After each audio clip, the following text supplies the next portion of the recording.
Hi everyone in English 1301, it's Dr. E, and I'm here with a video that will take you through some of the different areas that you'll want to get familiar with in D2L. So some of you may have a lot of experience with this learning platform from previous courses, but some of you may be coming from backgrounds more with say like Canvas or Blackboard, and D2L is very different. So hopefully this video will give you a sense of, how to kind of move through and find things. But for even those of you who are, comfortable with D2L, every professor is different and uses different areas. So this will kind of give you a glimpse at, where we'll focus our course.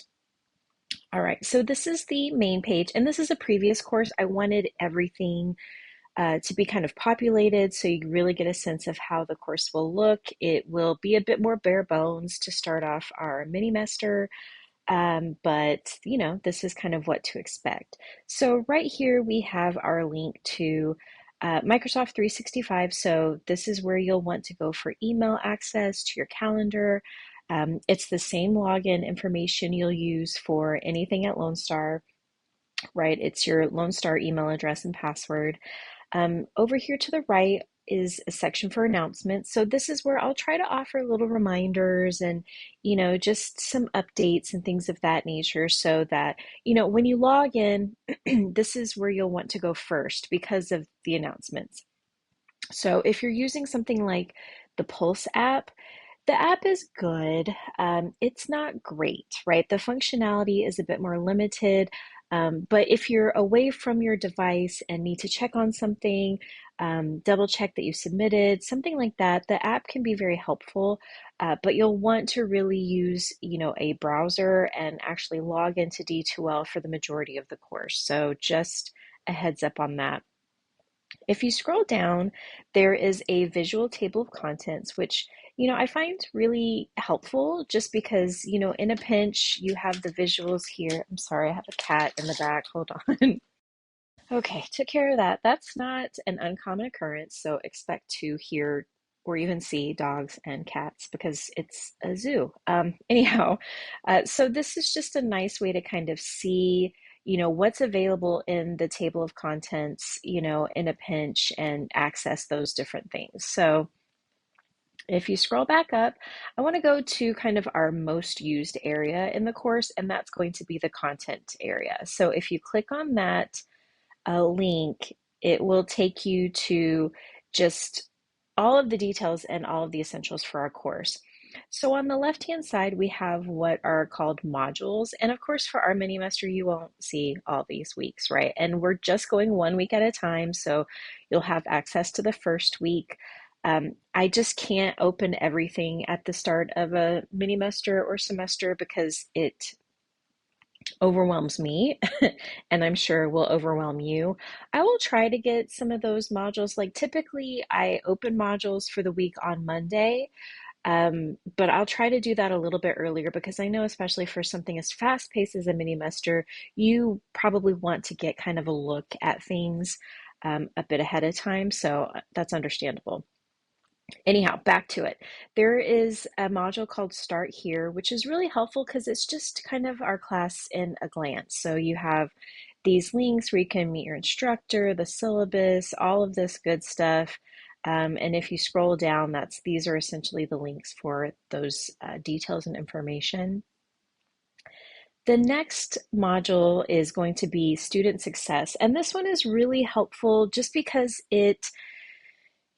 there's so much going on, and you have to have access to, where to go, who to talk to for your specific needs. So for technology, and resources, these are just kind of the quick links that, you want to have, right? So VLAC is so helpful. It's the Virtual Learning Assistance Center, and it's just everything you need as a student, right? Everything, kind of technology based that you need as a student. And I'm just using this, section up here to navigate back to where I was previously. So you have technology, you have academic support. So if you need, advising information or, anything related to that, it's right here. There is a link to the Remind app, which is for our course optional. It is not required, but it can be helpful. If you're familiar with Remind, it's just like a Google Chat or something like that. It's just something where you can get in touch with me or get in touch with classmates directly through like text messages or, reminds. And then there is a link to our Q&A discussion board. So just click around and find things. There's a bonus events or workshop section. I'm not going to go into more detail about that. I'll give you time to explore and remember that, that exists, that's there. There is a whole module on the syllabus, the schedule, rubrics, all the kind of documentation you need for our course is always right here. I'm trying to make modules so that, in a pinch, you're trying to find something, you can find it in a module that's located, in this whole list of resources, right? So the syllabus will be here, the complete schedule for our mini semester will be here. And then you have some templates. I find that a lot of students are using something like Google Docs, and even with the full version of MLA, if you have that on your device, for some reason the default, formatting and font and all of that through Microsoft, it's no kind of formatting style, right? The font needs to be adjusted, the spacing. I mean, everything about the documents has to be adjusted. And so I find it's just easier to offer you the templates here. So there's a Google Docs link where you can make a copy and use that, or, excuse me, this is what it looks like. You'll essentially just fill in your own details and you can download a copy, and just keep it on your device, which is really what I recommend. So this is the Word version and this is the Google Docs link, right? There is a whole section on mind map materials. So there is an instructional video. Some of the instructional videos, I'll admit, are from previous semesters, but the information is still the same. And I'll always offer you for kind of these more major assignments, not that the mind map is major, but it is, more than a quiz or something like that. So there's an instructional video as well as kind of a handout. Now, I go over the handout and all the guidelines in the video, but I know some of you want to have that information right in front of you. So it is available here. And then there are some possible templates, but you can always create your own. There is an assignment for, it's called the food journal. And so all of those details are here. And the same for the multimedia project. Usually I don't make these visible right at the start of any semester, but I'm just, it's because I don't want you to get stressed and overwhelmed and look at all this stuff on the first day and then feel like I can't do this. Um, but it's there when you need it. It's there when you feel like you have the brain, the bandwidth and the space in your brain for it, because this first few days of a mini semester are just so overwhelming. So just take this at the pace that's best for you, okay? So all of those items again are in the syllabus schedule rubrics module. And then there's a whole module on MLA because, MLA is the kind of backbone of an English course. There's a link to the good standard, the gold standard for MLA, and that's the Purdue Online Writing Lab website. If you're not familiar with this website, bookmark it somewhere on your device. You will use it not only for this class, but there's a whole section that they have on APA, which is a very popular kind of formatting style in academic writing.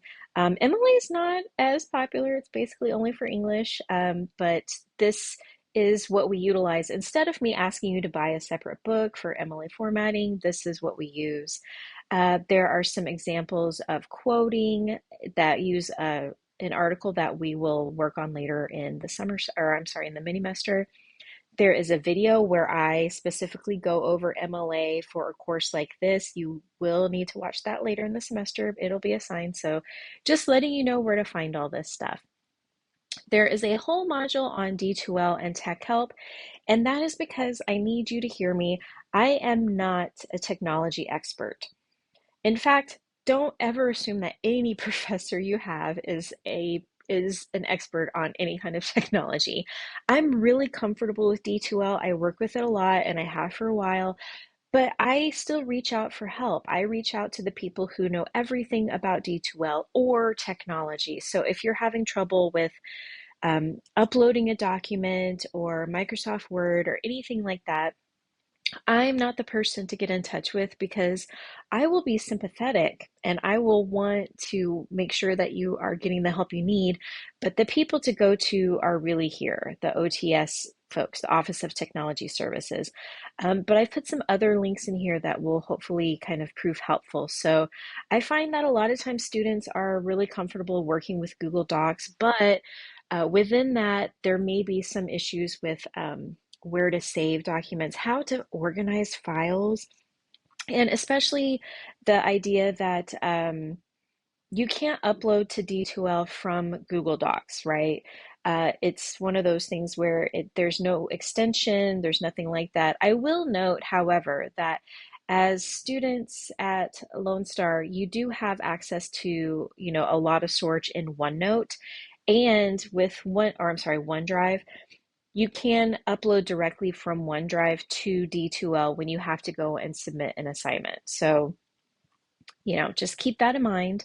But there are all kinds of links here for just quick tips on what to do, how to change your preferred name, which you definitely can do in D2L. It's not going to change your official name in Lone Star College records, but it will change for D2L. So just all kinds of helpful links. Just again, a lot of this is just letting you know that resources are here and just where to find them. Every week for our mini-mester, there will be a module for that particular week with part of our schedule.